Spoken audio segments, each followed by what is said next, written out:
Hello guys, मैं हूं प्रशांत। आपका स्वागत है प्रशांत सुपर हीरो कॉमिक्स की एक और बढ़िया वीडियो में। तो गाइस, बेन 10 चैप्टर से एपिसोड 22 तो आपने देख ही लिया होगा। तो चलो आज हम उसके आगे स्टोरी जाने पर उससे पहले हो जाए एक रीकैप। तो दोस्तों, जैसा कि हमने चैप्टर 20 में देखा था कि यहाँ पे जो केविन है वो बीमार हो जाता है ज़्यादा पावर एब्जॉर्ब करने के कारण, और वो गलती से यहाँ पे बेंटी चैटर्स के ऊपर छीट देता है, जिससे जितने भी एलियंस होते हैं वो सारे बीमार होने लगते हैं।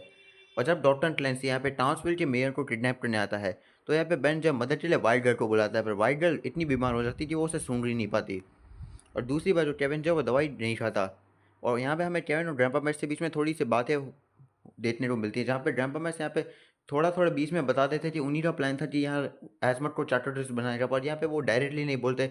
और साथ में वो ये भी बताते थे कि केविन अब जो है वो धीरे धीरे अब उनकी टीम टेनिसन का हिस्सा बन चुका है, और केविन को ये सुन के अच्छा भी लगता है। और वहीं दूसरी बात, जब यहाँ पे डॉक्टर क्लैंसी जो है वो यहाँ पे टाउन के जो है न्यूक्लियर रिएक्टर को ओवरलोड करके डिस्ट्रॉय करने वाला था, तब यहाँ पे एंड टाइम में जो हार्ड ब्लास्ट होती है वो कोल्ड ब्लास्ट बन जाती है और एंड में सबको बचा लेती है। और ये थी उस चीज़ का कहानी। तो चलो दोस्तों, आज फाइनली हम बेन 10 चैप्टर ट्विस्ट के चैप्टर नंबर 21 को एक्सप्लेन करेंगे, यानी कि बेन 10 चैप्टर ट्विस्ट का एपिसोड नंबर 21। तो चलिए शुरू करते हैं Ben 10 chapter twist chapter number 21, purpose. तो कहानी की शुरुआत में हमें लगभग कई सौ सालों पहले प्लैनेट विलगैट्सिया का सीन दिखाया जाता है, जहाँ पे हमें बड़े बड़े बिल्डिंग्स और कई सारी स्पेसशिप्स दिखाई जाती है। और तभी हमें दिखाया जाता है जवान यूनिट्स और जवान विलियर्स को। और यहाँ पे जवान यूनिट्स अपने छोटे भाई विलियर्स को बोलता है तुम मुसीबत में हो। और तब यहाँ पे जवान विलियर्स जो है वो बहुत ज़्यादा गुस्से होता है, वो बोलता है चुप हो जाओ। और अगले सीन में जवान विलियर्स एक कट्स में जाता है, वो भी अपने स्टाइल में। और उस कट्स में जो है यहाँ पे प्लैनेट विलियर्सिया के राजा और रानी बैठे होते हैं। और यहाँ पे प्लैनेट विलियर्सिया के राजा करूकर और रानी सोलर्टिया बैठी होती है अपने अपने राज सिंहासन में, जो विलियर्स के माता और पिता होते हैं। और तब विलियर्स जो है वो अपने घुटनों पर बैठ जाता है और सम्मान देते हुए बोलता है पिताजी, माँ। और लेसन में एम्पर करूकर जो है वो उठते हुए बोलते हैं बेटा खड़े हो जाओ, मेरे साथ चलो।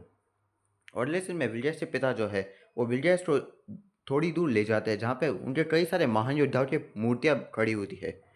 और लेसन में विजय से पिता उससे पूछते हैं बेटा क्या तुम्हें याद है मकसद हर कैमरा सुई जनरेशन का। और तब यहाँ पे विजय बोलता है एक बेकार की मौत। और तब लेसन में विजय से पिता बोलता है ये कोई बेकार की मौत नहीं है, हमारी स्पीशीज़ पूरे योद्धाओं से भरी है जो अपनी जिंदगियों को हमारे साम्राज्य के नाम देना चाहती है। और मैं मानता हूँ कि तुम्हारा ध्यान जो है वो रोबोटिक्स के ऊपर ज़्यादातर रहता है, जो बहुत फ़ायदेमंद है। हमने हमारे घायल योद्धाओं के शरीर में नए अंग लगाए हैं, जिससे अब वो एक और दिन हमारे साम्राज्य के लड़ सकते हैं, जो बहुत बढ़िया था। लेकिन योद्धाओं को जो है पूरी तरीके से रोबोट से बदल देना, ये बहुत ज़्यादा बेकार का आइडिया है। और अब धीरे धीरे तुम्हारी ये बातें अब बहुत सर घुमा रही है मेरा। और अगले समय विलियर्स बोलता है पर हमारे लोग अपनी जान देने के लिए नहीं बना है पिताजी, हमारी स्पीशीज़ जो है वो बनी है राज करने के लिए, ना कि मर जाने के लिए कुछ प्यादों की तरह। और तब अगले लेसन में विलियर्स के पिता बोलता है हर कोई तुम्हारी या मेरी तरह राज करने के लिए पैदा नहीं होता है बेटे।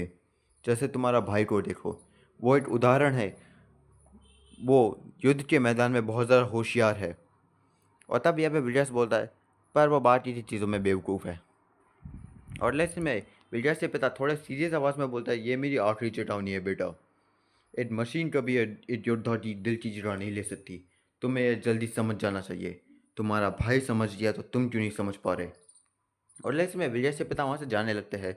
और तब यहाँ पे विजय से पिता बोलते हैं मैंने तुम्हारा नाम हमारे ग्रह प्लैनेट विलगैट्सिया के ऊपर रखा था एक कारण से, तो मुझे निराश मत करना। और फिर हमें एक लैब का सीन दिखाया जाता है, जहाँ पे विलियर्स जा रहा होता है। और उस लैब के अंदर पहले से ही एक कैमरा सुई जनरेशन की लड़की बैठी होती है, और ये लड़की और कोई नहीं दोस्तों, मैं बता दूँ कि ये लड़की मायार्स है, जो भविष्य में यहाँ पे एजमर की मदद करने वाली है चार्टर्स के प्रोजेक्ट पे असिस्टेंट के तौर पे। तो चलो स्टोरी पे आते हैं। तो यहाँ पे मायार्स बोलती है मुझे सोचने दो, पक्का तुम्हारे पिताजी तुम पे वापस से चिल्लाए होगे। और तब बदले इसमें विलियर्स बोलता है छोड़ो इन सबको। और तब यहाँ पे मायार्स बोलती है तुम ही हर बार हो जो अपनी भड़ास निकालने के लिए वापस आ जाते हो। और तब यहाँ पे विलियर्स गुस्से में बोलता है इन सब का कोई मतलब नहीं है, आखिर क्यों हमारे लोग अंधों की तरह युद्ध के मैदान में चले जाते हैं मरने के लिए बिना सोचे समझे? उन्हें इससे ज़्यादा की उम्मीद रखनी चाहिए, एक बहुत सम्मानजनक मौत, ना कि किसी बलि के बकरे की तरह मर जाना। उन्हें कुछ ऐसा करना चाहिए जिससे लोग उन्हें याद कर सके। तुम समझ सकती हो मुझे। तुमने काफ़ी मेहनत की है साइंटिफिक रैंक्स को जगाने के लिए, और तुम तो बहुत जल्दी ग्रेजुएट हो गई थी। और मैं हिम्मत से कह सकता हूँ कि इस पूरे घर में साइंस में तुमसे बेटर कोई नहीं है। और लेकिन में मायर्स बोलती है, वेल शुक्रिया महाराज, पर आपको बात करने की किसी और को ढूंढना पड़ेगा क्योंकि मैं भी बहुत जल्दी इस घर को छोड़ने जा रही हूँ अब। और तब में विलियर्स बोलता है, हाँ वो गैल्वेन प्राइड की इंटर्नशिप, सही कहा ना? और लेकिन में मायर्स खुश होते बोलती है, हाँ मैं यहाँ पे जो हूँ 3 गैलेक्सी में सबसे होशियार स्पीशीज के साथ काम करने वाली हूँ। उनका प्लान है कि वो एक ऐसी टेक्नोलॉजी बनाए जो अपने यूज़र के साथ फ्यूज़ होके उससे जेनेटिक्स को अल्टर कर सके। और तब ब्रिजेश थोड़ा सोचता है, बोलता है, एक एनहेंसमेंट जो फिजिकल एबिलिटी को बढ़ा सके। देख के लगता है कि आप शायद गैल्वेंस ने सोच लिया कि वो एक ऐसा हथियार बनाए जो उनके कमज़ोर शरीर को और बेटर बना सके। और लेसन में मायर्स बोलते हैं, ये कोई हथियार नहीं है। वो कह रहे थे कि इससे वो जो है किसी और स्पीशीज के जूतों पहन सकते हैं जिससे वो एक दूसरे को समझ सके और अच्छे तरीके से। और लेसन में विलियर्स बोलता है, पर ज़्यादातर स्पीशीज जो है वो गैल्वेंस से ज़्यादा बड़ी होती है और इसके लिए उन्हें बहुत मात्रा में ऑर्गेनिक मैटर की ज़रूरत पड़ेगी।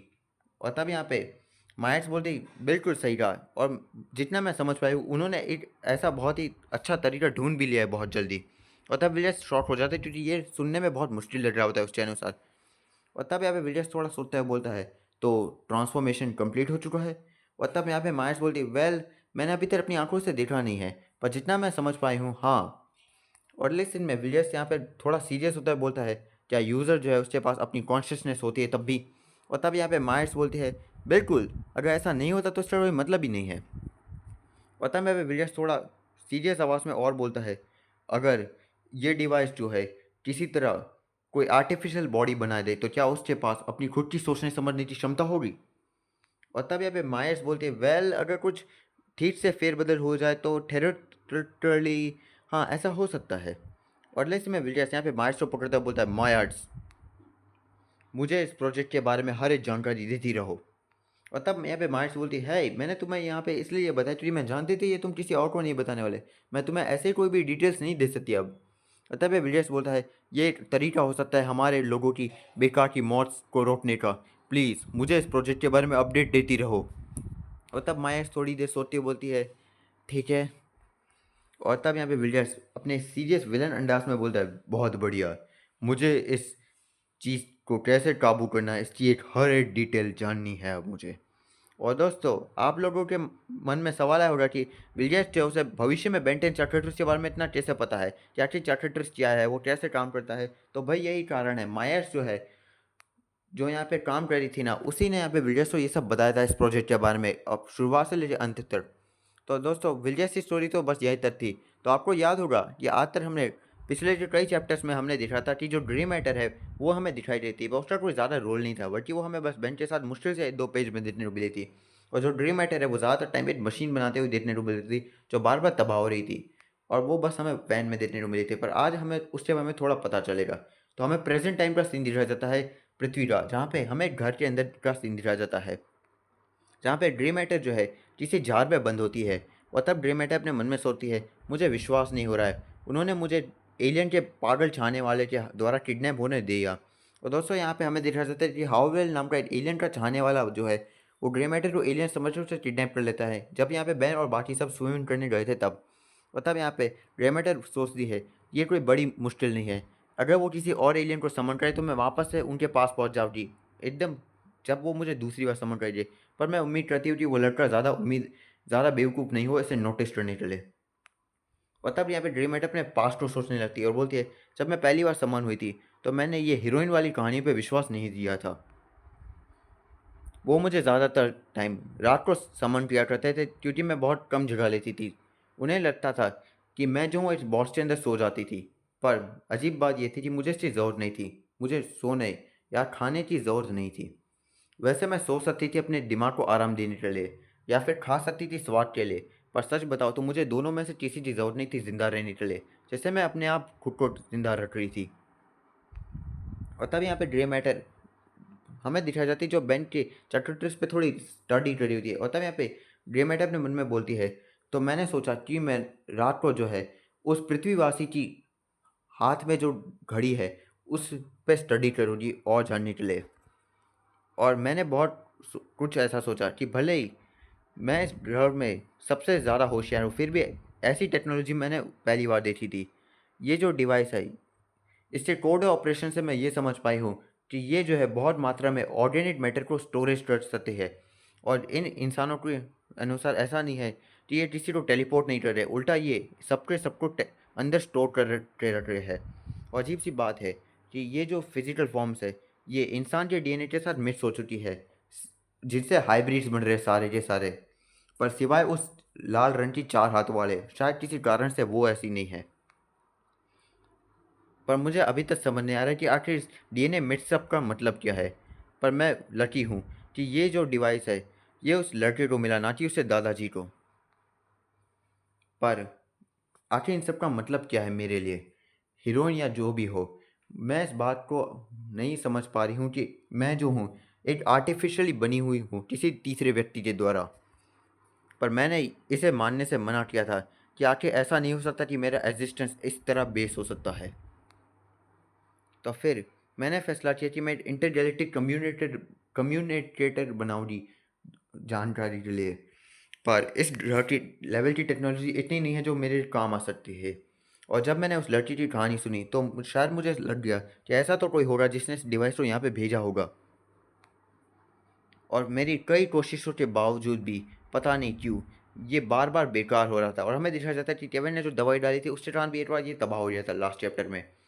और फिर भी जैसे तैसे मैंने इस गाड़ी की जो पार्ट्स है उसका इस्तेमाल किया था जब वो ट्रैवल कर रहे थे इसे ख़त्म करने के लिए। और हैरान की बात ये थी कि मैंने देखा कि ये जो है इस गाड़ी के अंदर की जो टेक्नोलॉजी थी वो हद से ज़्यादा एडवांस थी, और मैंने इसकी उम्मीद नहीं थी। पर इन पीसेस को देख के लग रहा था कि इनका ज़्यादातर आजकल इस्तेमाल नहीं हो रहा था, इसलिए अगर मैं उन्हें ले भी लेती हूँ तो शायद कोई इनकी मौजूदगी को नोटिस ना करे। और आखिरकार मैंने अकेले इस आविष्कार का निर्माण कर लिया, लेकिन ये फेल हुआ। इससे कोई फ़र्क नहीं पड़ता कि मैं कितनी ज़्यादा होशियार हूँ, मैं कोई ऐसी काम करने वाली मशीन नहीं बना सकती इस ग्रह के कुछ कबाड़ से। अब मेरे पास कोई भी ऑप्शंस नहीं बचे हैं इस प्रोजेक्ट के सिवाय, और जब तक मैं अपने क्रिएटर को नहीं ढूंढ लेती हूँ तब तक मैं इस ग्रह को छोड़कर नहीं जा सकती हूँ। और मैं इस ग्रह को तब तक नहीं छोड़ सकती जब तक मैं इस डिवाइस से डिस्कनेक्ट नहीं हो जाती, और मैं इस डिवाइस से डिस्कनेक्ट नहीं हो जाती जब तक मैं अपने क्रिएटर को नहीं ढूंढ सकती। ये कितना बेकार का है कि अब मैं कुछ नहीं कर सकती, और मैं बस एक ही चीज़ कर सकती हूँ कि अब मैं इस स्टूपिड प्लेनेट में रहूँ इन स्टूपिड इंसानों के साथ। और अगले सीन में ग्रेमेटर ही सोच ही रही होती है, अगले सीन में वहाँ का अलार्म बजने लगता है खतरे का, और तब लाल रोशनी बजती है। और तब हमें दिखाया जाता है कि ग्रैंपा मैट्स, ग्वेन, केविन और बेन जो है वो ग्रेमेटर को ढूंढते ढूंढते वो यहाँ पे भी आ चुके होते हैं। और यहाँ पे केविन आसपास की बिजली सोख रहा होता है, और यहाँ पे बेन फाइनली ग्रेमेटर को ढूंढ लेता है। और तब ग्रे मैटर अपने मन में सोचती है, मुझे विश्वास नहीं हो रहा है कि इन चारों में से किसी ने भी मुझे बाहर समन करने के बारे में नहीं सोचा। उन्होंने बस खुद को मुश्किल में डाला इस प्लेस को ढूंढने में, लोकेट करने में, और अब उन्होंने यहाँ की सिक्योरिटी भी तोड़ी इस घर की, बस यहाँ मुझे मेरे लिए। और लेकिन में बैन अपना हाथ आगे करता है ग्रे मैटर की ओर, बोलता है, ग्रे मैटर क्या तुम ठीक हो? और लेकिन में हमें दिखाया जाता है कि यहाँ पे बेन को यहाँ पे ड्रे मैटर की चिंता हो रही थी, और यहाँ पे केविन भी यहाँ पे ड्रे मैटर को इशारा करता है जैसे वो यहाँ पे उसे बचाना जाए, और ग्वेन भी अपनी स्टाइल में उसे इशारा करती है। और ड्रे मैटर थोड़ी देर से शॉर्ट हो जाती है क्योंकि उसे लड़ने लगता है कि भाई इन सबको मेरी चिंता हो रही है जैसे मैं इनकी कोई फैमिली की मेम्बर हूँ। और फिर ड्रे मैटर अपने मन में सोचती है और इस हल्की सी स्माइल से देती है, लेकिन ये इतना भी बुरा नहीं है मेरे अनुसार से। और अब दोस्तों धीरे धीरे ड्रे मैटर जो है उसे टेनिसन परिवार पसंद आने लगा है, भले उनकी बेवकूफ़ी हरकतों के बावजूद भी। To be continued.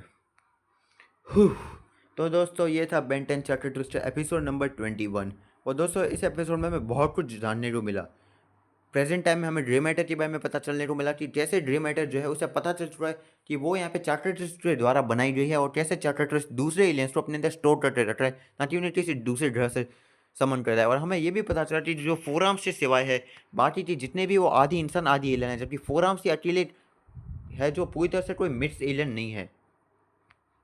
और हाँ दोस्तों ये जो एपिसोड कि जो प्रेजेंट टाइम लाइन थी ये बेन 10 क्लासिक के जो स्मॉल प्रॉब्लम्स एपिसोड था ना ड्रीम मैटर का, उसके ऊपर बेस्ड होकर बनाया गया था, जिसमें हाउवेल जो है वो यहाँ पे ड्रीम मैटर को किडनैप कर लेता है। और वैसे दोस्तों उस एपिसोड में तो मैं फॉरएवर नाइट्स देखने को मिले थे, पर शायद इसमें ना देखने को मिले, छोड़ो।